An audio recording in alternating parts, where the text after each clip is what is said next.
오늘 하나님께서 우리에게 주신 말씀은 사도행전 2장 1절에서 4절 말씀입니다. 1절에서 4절 말씀을 한 절씩 교독하겠습니다. 오순절 날이 이미 이름에 그들이 다 같이 한 곳에 모였더니 호련히 하늘로부터 급하고 강한 바람 같은 소리가 있어 그들이 앉은 온 집에 가득하며 마치 불의 혀처럼 갈라지는 것들이 그들에게 보여 각 사람 위에 하나씩 임하여 있더니 그들이 다 성령의 충만함을 받고 성령이 말하게 하심을 따라 다른 언어들로 말하기를 시작하니라. 아멘. 우리 서로 바라보면서 함께 인사하겠습니다. 참 잘 오셨습니다.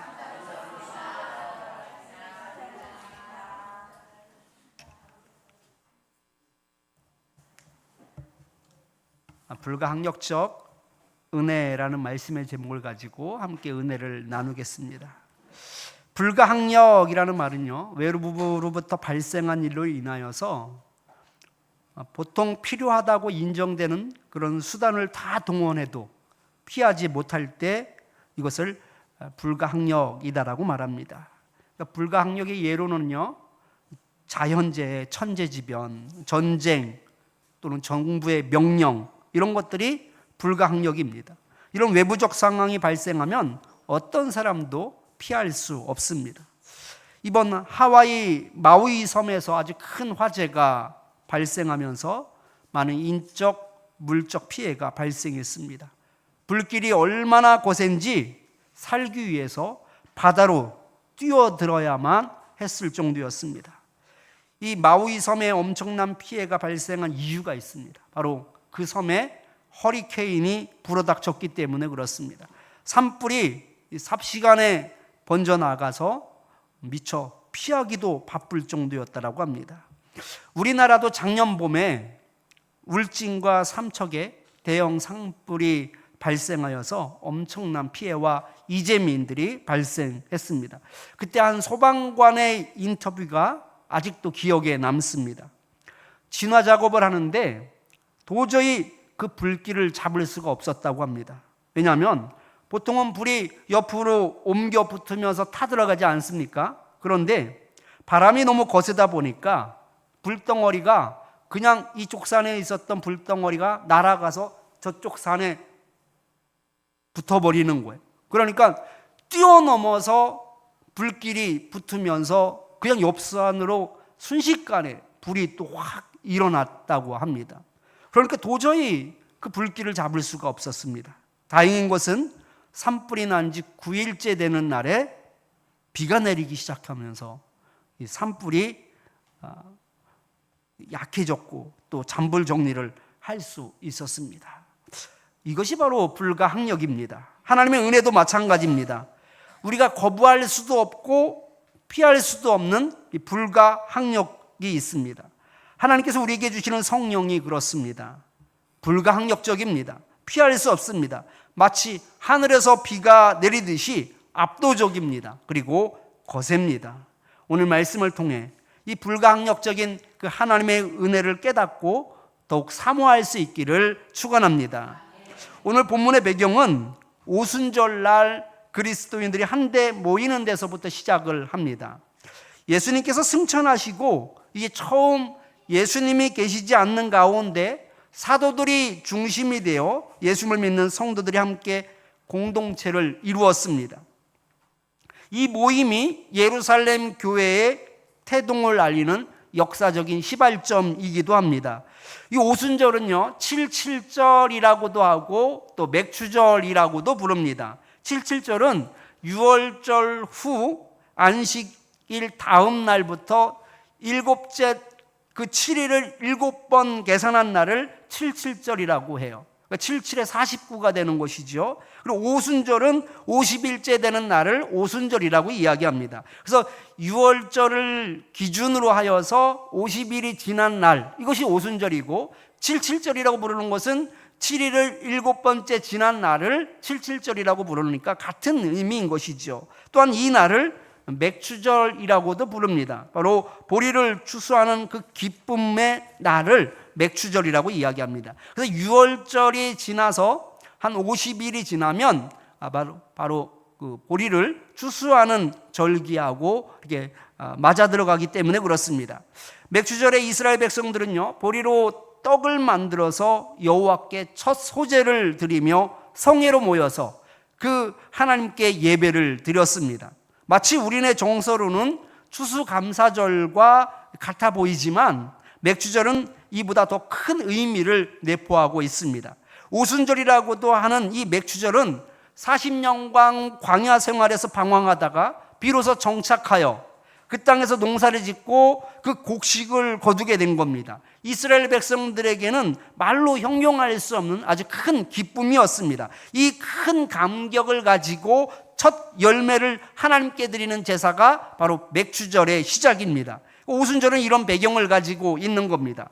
표면적으로는 보리 수확을 허락하여 주신 그 하나님의 은혜에 감사하는 절기이지만 영적으로는 하나님께서 약속하신 가나안 땅에 들어가서 이렇게 농사를 지을 수 있었습니다라며 감격하는 날인 것이지요. 그래서 오순절은 이스라엘의 그 3대 명절 중에 하나로서 아주 중요한 절기입니다. 고린도에서 사역을 하던 바울도 3차 전도 여행을 빨리 마무리하고 예루살렘으로 올라가려고 했던 이유도 바로 이 오순절을 지키기 위해서였습니다. 예수님을 믿는 공동체도 다 같이 한 곳에 모였습니다. 그러니까 명절을 지키기 위해서도 모였지만 이들은 특별한 목적을 가지고 또 다른 하나의 목적을 가지고 모였는데요. 본문 1절 말씀을 보면 오순절 날이 이미 이름에 그들이 다 같이 한 곳에 모였더니 라고 말씀하고 있습니다. 여기서 다 같이라는 말은요, 한 마음을 품고 라는 뜻입니다. 그렇다면 예수 공동체가 한 마음으로 품은 것이 무엇일까요? 바로 예수님께서 승천하시면서 제자들에게 약속하신 말씀을 마음에 품고 있었던 것입니다. 그 예수님께서 하신 약속의 말씀이 사도행전 1장 8절 말씀입니다. 같이 읽겠습니다. 오직 성령이 너희에게 임하시면 너희가 권능을 받고 예루살렘과 온 유대와 사마리아와 땅끝까지 이르러 내 증인이 되리라 하시. 성령님이 오시는 것은 이 120명의 성도들 모두가 가지고 있는 관심사였습니다. 당연히 같은 마음을 품고 성령님이 내려오시기만을 기다리고 있었습니다. 그리고 그날에 이들 모두가 바라는 일들이 일어나게 된 겁니다. 성령님은 어떤 형체를 가지고 계시는 분이 아닙니다. 그러기에 우리가 그 모습을 볼 수는 없지만 영으로 존재하는 분이시기에 눈으로 확인할 수는 없지만 그들은 성령님이 오시는 것에 대해서 아주 강하고 분명하게 느끼게 됩니다. 그 현상을 세 가지 비유로 말씀하고 있는데요. 그 첫 번째 비유가 바로 본문 2절 말씀입니다. 본문 2절 말씀을 보면 호련히 하늘로부터 급하고 강한 바람 같은 소리가 있어 그들이 앉은 온 집에 가득하며 라고 말씀하고 있습니다. 성령 하나님이 오심으로 말미암아 나타나는 그런 첫 번째 현상은 급하고 강한 바람 같은 소리가 들렸다라는 것입니다. 그리고 그 기운이 온 집에 가득하게 되는 것을 그들이 분명히 느끼게 됩니다. 이어서 두 번째 현상은 본문 3절 말씀인데요. 마치 불의 혀처럼 갈라지는 것들이 그들에게 보여 각 사람 위에 하나씩 임하여 있더니 라고 말씀하고 있습니다. 성령님이 오셨을 때 나타나는 현상 중에 하나가 불의 혀처럼 갈라지는 것을 그들이 보았다라는 것입니다. 그리고 세 번째 현상이 본문 4절 말씀입니다. 그들이 다 성령의 충만함을 받고 성령의 말하게 하심을 따라 다른 언어들로 말하기를 시작하니라. 성령의 역사로 나타난 마지막 현상은 바로 성도들이 다른 방언으로 말하기를 시작하였다라는 것입니다. 여기서 우리가 쉽게 오해하는 것이 있는데요. 성령님을 바람과 불 모습으로 이해를 하고 그 결과로 방언하는 것을 생각하게 됩니다. 그런데 말씀을 꼼꼼히 읽어보면 성령님이 오심은 바람이 아닙니다. 급하고 강한 바람과 같은 소리입니다.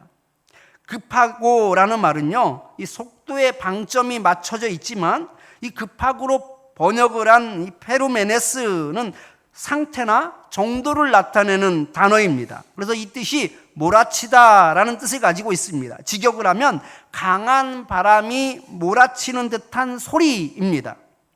두 번째, 성령님의 오심은 불이 아닙니다. 불의 혀처럼 갈라지는 것입니다. 이 갈라지다로 번역된 원문의 뜻은 조각조각 쪼개지다, 분배하다라는 뜻을 가지고 있습니다. 그래서 표준 세번역을 보면은요, 불길이 솟아오르는 것과 같은 혀들이 갈래갈래 갈라지면서라고 번역을 했습니다. 일반적인 개념의 방언 그 자체가 아닙니다. 여기서 보면 다른 방언이라고 말하고 있습니다. 바람, 불, 이 방언은 성령님이 오셨을 때 나타나는 현상들을 강조하기 위해서 그 자연 현상을 비유하여 설명을 한 것입니다. 자연 현상에 비유하여 말씀하신 이 상징들을 우리가 잘 이해하기 위해서는 먼저 성령님이 왜 그들 가운데 오셨는지를 우리가 알아야 합니다.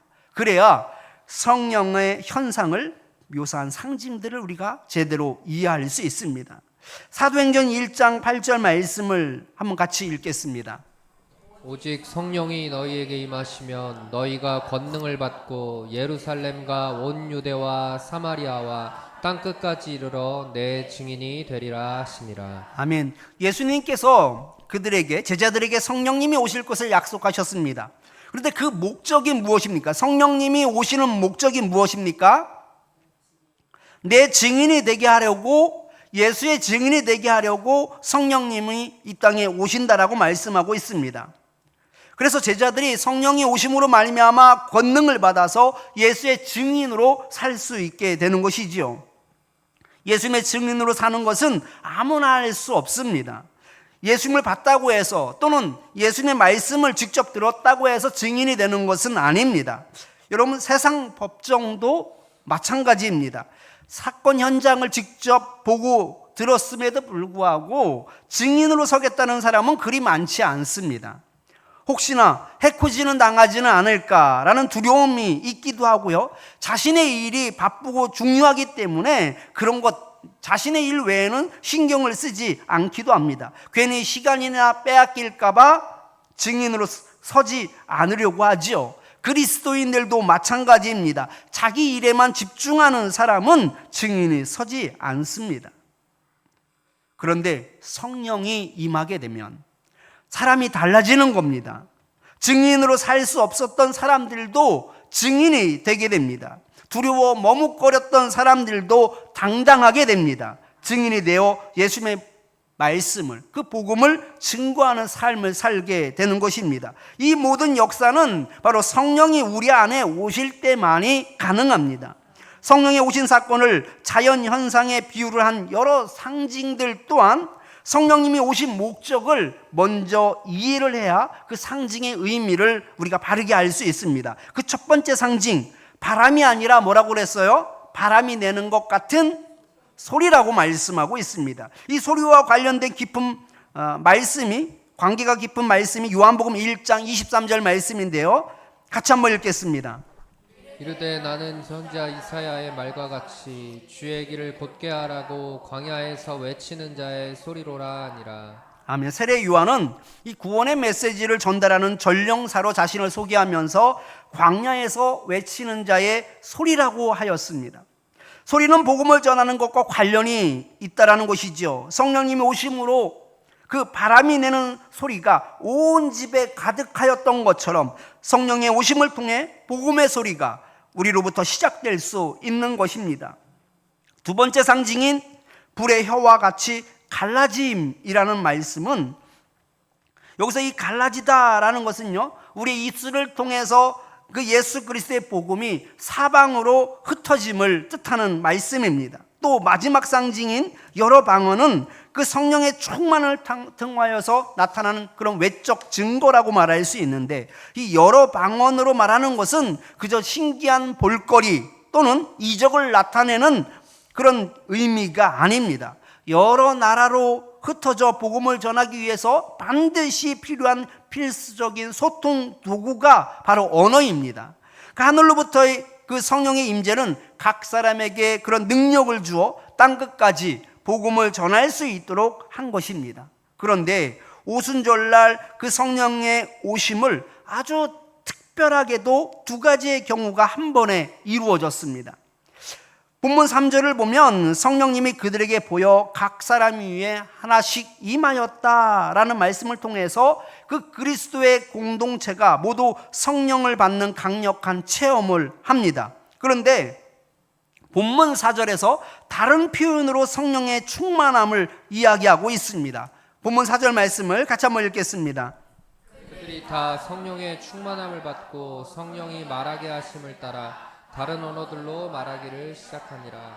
아멘. 분명히 성경에서 말하기를 각 사람 위에 하나씩 임하였다라고 말씀하고 있는데 다시금 성령의 충만함을 받았다라고 말씀하고 있잖아요. 성령을 받는 것과 이 성령의 충만함을 받는 것은 의미가 완전히 다릅니다. 성령을 받는 것은 일생 동안 단 한 번을 말하는 것이고 성령의 충만함을 받는 것은 여러 번 반복적으로 받는 것을 의미합니다. 단 한 번 받게 되는 이 성령을 우리는 성령 세례라고도 말을 합니다. 인간은 자기 죄로 말미암아 멸망을 받을 수밖에 없습니다. 살 수 있는 유일한 방법이 있지만 듣지도 못하고 깨닫지도 못하여서 많은 사람들이 여전히 멸망의 길로 걸어가고 있습니다. 그런데 구원받는 방법을 깨닫고 구원의 길로 걸어가는 사람들도 있습니다. 구원의 길을 알려주시고 깨닫게 해주시고 또 그 사실을 믿게 하신 분이 있기 때문입니다. 그분이 바로 성령님입니다.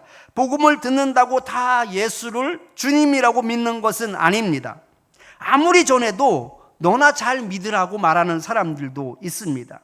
제 가까운 사람들 중에서도 암에 걸려서 죽게 되신 분이 있었어요. 이제 거의 날짜가 가까이 다가와서 며칠 내에 돌아가실 것 같은 분이 계셨었는데 그분에게 복음을 전했어요. 예수님 믿어야지 천국에 갈 수 있습니다. 복음의 목자도 듣지 못하게 했던 분이 이제 돌아가실 날이 거의 다가오니까 복음을 듣겠다라는 거예요. 그래서 처음부터 끝까지 예수에 관한 복음을 다 전해드렸습니다. 그런데 이분이 뭐라고 말씀을 하시냐면, 그런데 중요한 것은 내가 예수님을 믿고 싶은데 예수님이 믿어지지가 않는데요. 그러면서 본인도 너무나 답답해하며 너무나 불안해하며 너무나 슬퍼하는 겁니다. 그 상황 가운데 여러분 이제 내일 모레 하시는 분인데 얼마나 마음이 가난합니까? 얼마나 마음이 열려 있습니까? 듣고 싶어 했습니다. 그리고 본인도 천국에 가고 싶어 했습니다. 그런데 중요한 것은 그 예수님이 믿어지지 않는 것입니다. 눈에 보이지도 않고 예수님이 믿어질 리가 없습니다. 이게 정상입니다. 듣고 믿어지는 것, 이거 비정상이에요. 그러니까 여러분들은 전부 다 정상이에요, 비정상이에요? 비정상인 겁니다. 그런데 어떻게 믿게 되었냐는 것이지요. 성령님이 내 안에 오시면 거짓말처럼 믿어지는 것입니다. 고린도전서 12장 3절 말씀을 같이 한번 읽겠습니다. 내가 너희에게 알리노니 하나님의 영으로 말하는 자는 누구든지 예수를 저주할 자라 하지 아니하고 또 성령으로 아니하고는 누구든지 예수를 주시라 할 수 없느니라. 아멘. 하나님께서 분명히 말씀하십니다. 성령을 받지 않으면 누구든지 예수님을 주님이라고 말할 수 없다라는 것입니다. 예수님을 주님이라고 말하는 것, 예수님을 믿습니다라고 말하는 것은 바로 성령님이 우리 가운데 계시기 때문이다라는 것을 말씀하고 있는 것입니다. 요한복음 14장 26절 말씀도 같이 한번 읽어보겠습니다. 보혜사 곧 아버지께서 내 이름으로 보내실 성령 그가 너희에게 모든 것을 가르치고 내가 너희에게 말한 모든 것을 생각나게 하리라.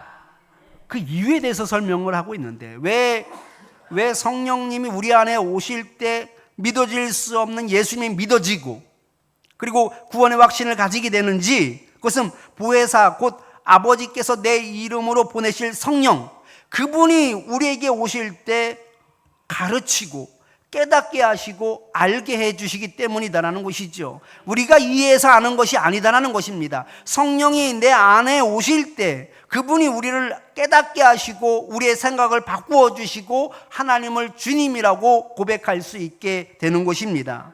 성령님이 우리 안에 오셔서 우리는 예수님을 주님이라고 말할 수 있습니다.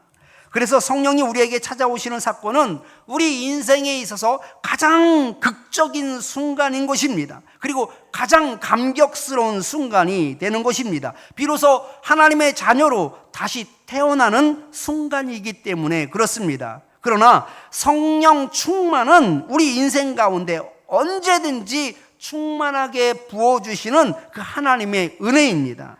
성령 세례로 주님의 자녀로 새롭게 태어났다면 성령 충만은 하나님의 자녀답게 살 수 있도록 우리를 부르시는 것입니다. 사명을 감당할 수 있도록 우리에게 힘을 부어주시는 것입니다. 이것이 바로 성령 충만입니다. 쉽게 말해서 은혜가 떨어졌다라는 것은 성령 충만하지 못하다라는 뜻입니다. 성령 세례를 받은 우리는 날마다 성령 충만을 위해 기도해야 합니다. 그래서 빛과 소금으로 살 수 있게 되는 것이고 복음에 사로잡혀 그 능력의 삶을 살 수 있게 되는 것입니다. 우리는 어떻습니까?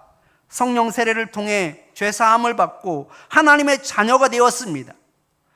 구원을 받았습니다. 그러니 이제 다 된 거나 마찬가지입니다. 이제 천국 보험을 가입했으니 이제 즐기면서 행복하게 살면 됩니다. 여행도 다니고 친구도 만나고 취미생활도 하면서 예의상 주일 예배 정도만 드리면 될 것 같기도 합니다. 신앙에 너무 빠지면 피곤하니까 적당히 거리를 두는 것도 괜찮을 것 같습니다. 하지 말라고 하는 것도 많으니 차라리 성경에 대해서는 자세히 아는 것이 불필요합니다. 적당히 거리를 두고 믿는 것이 가장 현명하다고 생각을 합니다. 혹시 이런 마음으로 신앙생활을 하고 있지는 않습니까? 우리에게 성령님이 오신 목적은 돌이키고 회개하여 예수님을 믿고 천국 가라는 것만 있는 것이 아닙니다. 성령을 받게 되었을 때 성령의 현상들을 한번 기억해 보십시오. 그것은 바람이 내는 소리와 같은 것이었습니다. 세례 요한이 광야에서 외치는 소리처럼 예수님의 길을 곧게 하라고 외치는 소리가 되어야 하는 것입니다. 성령을 받게 되었을 때 성령의 모습은 불의 혀와 같은 것들이 갈라지는 것이었습니다. 성령을 받은 우리가 복음이 사방으로 갈라져 나가야지 되는 것입니다. 우리를 통해서 이런 일들이 일어나야지 되는 것이죠. 그렇기 때문에 우리에게 성령을 주신 것입니다. 성령이 우리 가운데 오신 목적이 분명합니다. 로마서 8장 29절 말씀을 새 번역 성경으로 같이 읽겠습니다. 하나님께서는 미리 아신 사람들을 택하셔서 자기 아들의 형상과 같은 모습이 되도록 미리 정하셨으니 이것은 그 아들이 많은 형제 가운데서 맏아들이 되게 하시려는 것입니다. 아멘. 하나님께서 우리를 미리 아셨다고 합니다. 그리고 우리를 그 누구보다 먼저 선택하셨습니다. 왜냐하면 우리가 먼저 예수님을 본받으며 살기를 바라셨기 때문입니다. 그래서 많은 형제들 중에 우리들을 맏아들이 되게 하셨다라고 말씀합니다. 천국보험에 가입했던 것으로 충분하십니까? 본이 될 만한 맏아들로 살아야 하지 않겠습니까?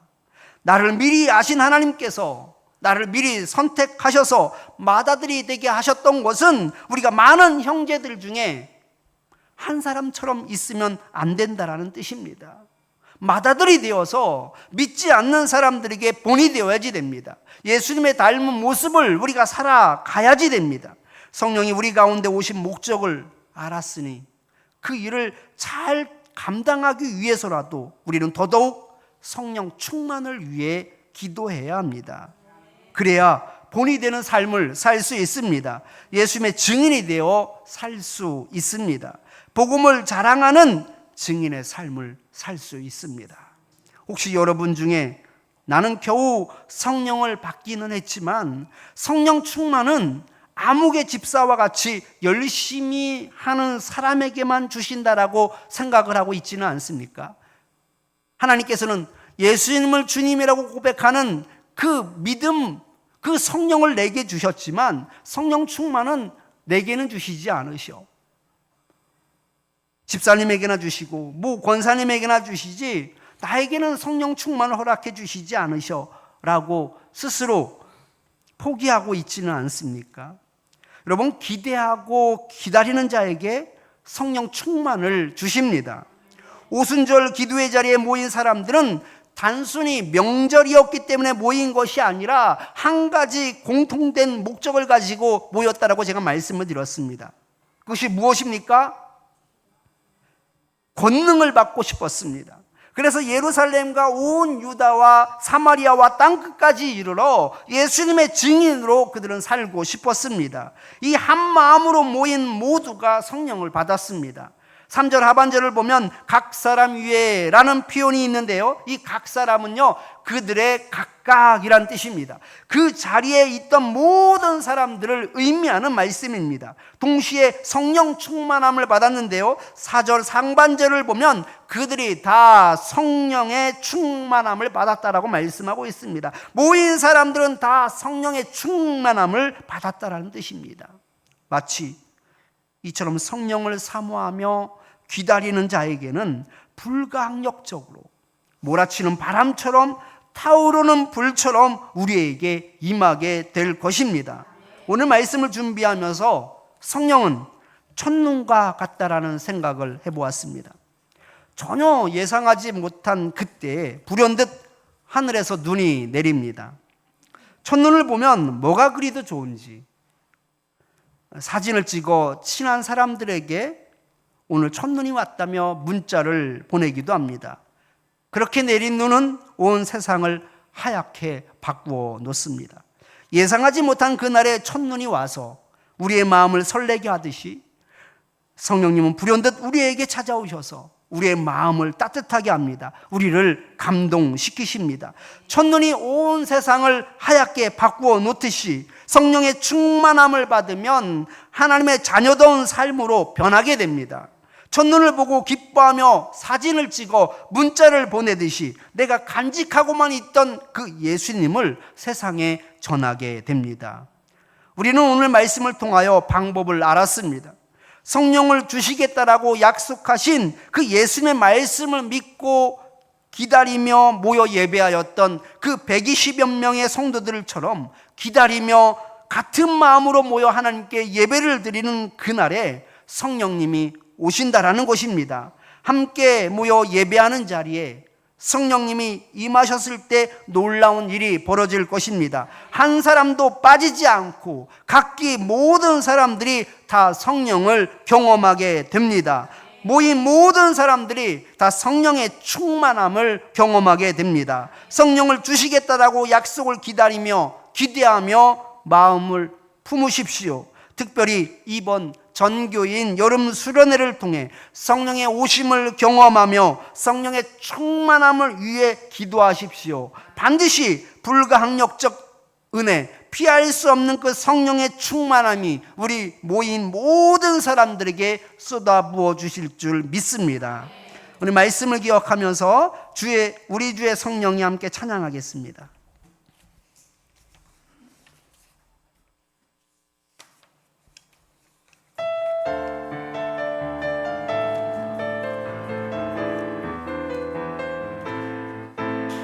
우리 주의 성령이 내게 임하여 주를 찬양합니다. 우리 주의 성령이 내게 임하여 주를 찬양합니다. 찬양합니다. 찬양합니다. 주를 찬양합니다. 찬양합니다. 찬양합니다. 주를 찬양합니다. 우리 주의 성령이 내게 임하여 손뼉치며 찬양합니다. 우리 주의 성령이 내게 임하여 손뼉치며 찬양합니다. 손뼉치면서 주를 찬양합니다. 손뼉 치면서 주를 찬양합니다. 우리 주의 성령이 내게 임하여 소리 높여 찬양합니다. 우리 주의 성령이 내게 임하여 소리 높여 찬양합니다. 소리 높여서 주를 찬양합니다. 소리 높여서 주를 찬양합니다. 우리 주의 성령이 내게 임하여 춤을 추며 찬양합니다. 우리 주의 성령이 내게 임하여 춤을 추며 찬양합니다. 춤을 추면서 주를 찬양합니다. 춤을 추면서 주를 찬양. 우리 4절만 다시 한번 찬양합니다. 우리 주의 성령이 내게 춤을 추며 찬양합니다. 우리 주의 성령이 내게 임하여 춤을 추며 찬양합니다. 춤을 추면서 주를 찬양합니다. 춤을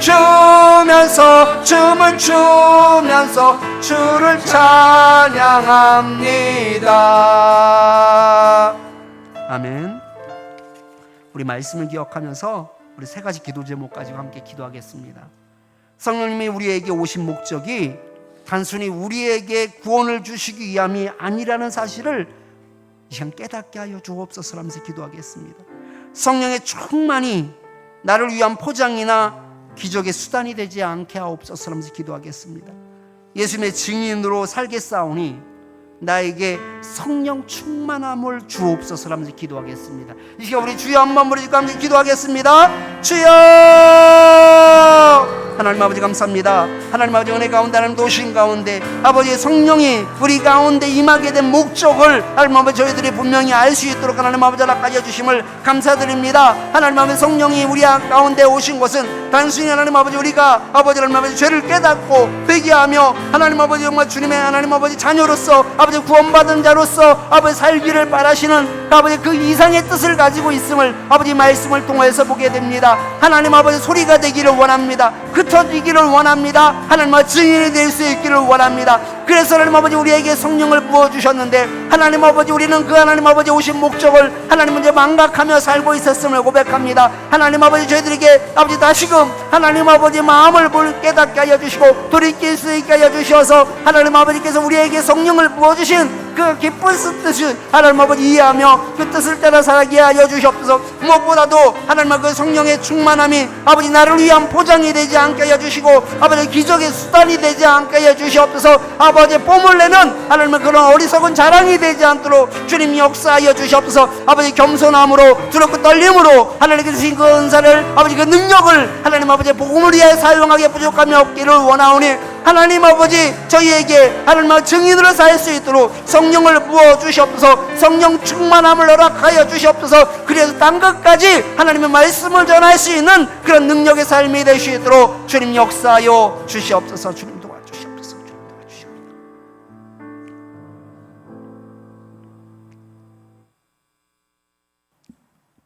성령을 우리에게 주신 것은 단순히 우리의 죄를 깨닫고 회개하고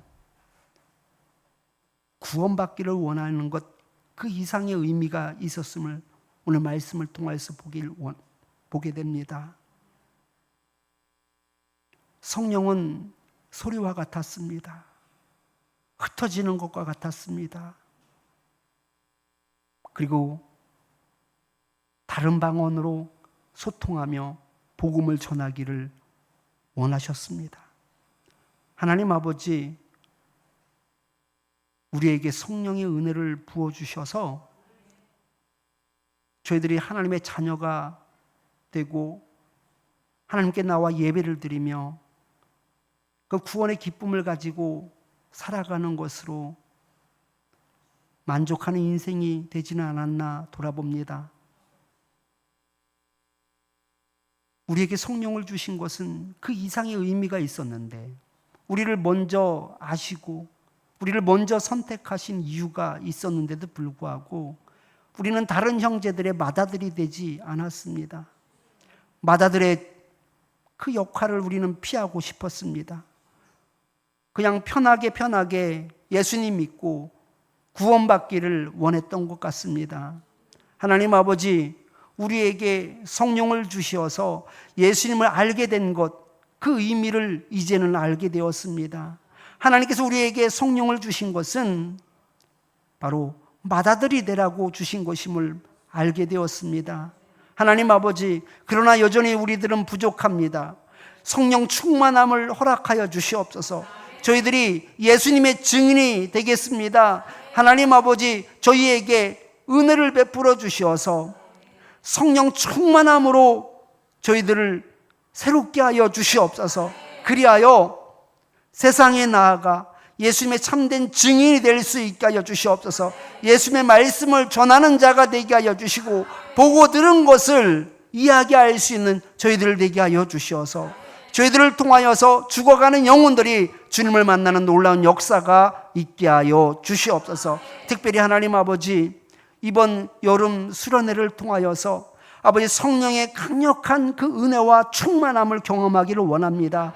그리하여 이 세상에서 증인으로 살기를 원하오니 하나님 아버지, 기대하며 기다리며 기도할 수 있게 하여 주셔서 주님께서 약속하신 그 성령을 부어주시고 그 은혜 가운데 능력의 삶을 살아갈 수 있게 하여 주시옵소서. 예수님 이름으로 기도드리옵나이다. 아멘. 하나님께 감사한 마음을 가지고 찬송가 184장 함께 찬양드리며 준비하신 예물을 하나님께 올려드리겠습니다.